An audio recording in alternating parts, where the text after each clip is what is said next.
Revelation 3985. From the 24th and 25th of February 1947. Value and effect of the Divine Word.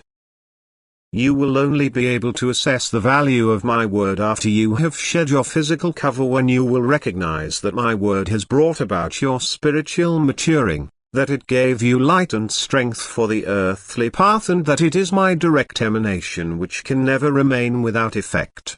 And the effect of my word is light and strength. You become knowledgeable through my word. Knowledge is indeed also offered to you in such a way that your will has to be active to absorb it and make it your spiritual property. You can attain a high degree of knowledge if you seriously immerse yourselves in my word, if you want to quench your thirst for knowledge and, in your desire for profound wisdom, refresh yourselves at the source of my eternal love. Then you will possess an exceedingly rich knowledge when you enter the kingdom of light, and be correspondingly happy, because you can use this possession according to your will. To possess much means to be able to give much, and giving much will result in increased bliss, for you will receive far more than you give. On earth you will also receive according to your willingness to give. My word will indeed always be offered to you in order to first stimulate your willingness to give. The commandment of love will first be made known to you through my word. But you will only receive truthful knowledge when you fulfill this commandment of love, for love is the fire from which light emanates, and one without the other is inconceivable.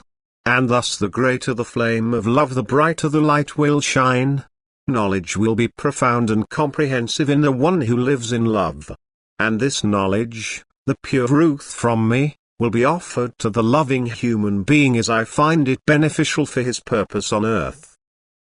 Exceedingly rich knowledge will be his share if he wants to be redeemingly active and voluntarily places himself at my disposal, for then he will need the knowledge for his spiritual work.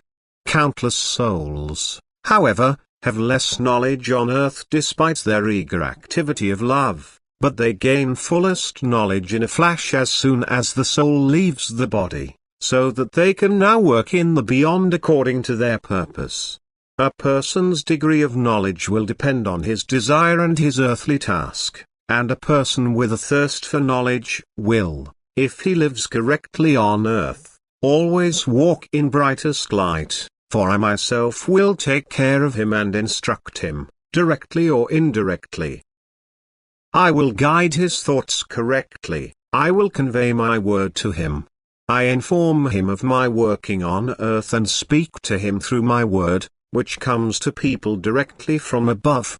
If he asks mental questions, I will answer him, and his knowledge will take on an extent that he will feel richly pleased and urged to utilize this knowledge towards his fellow human beings, for the right knowledge will give him the realization of the urgency of help, and in his love he will always be willing to help and thus likewise participate in the act of salvation, and his will be blessed.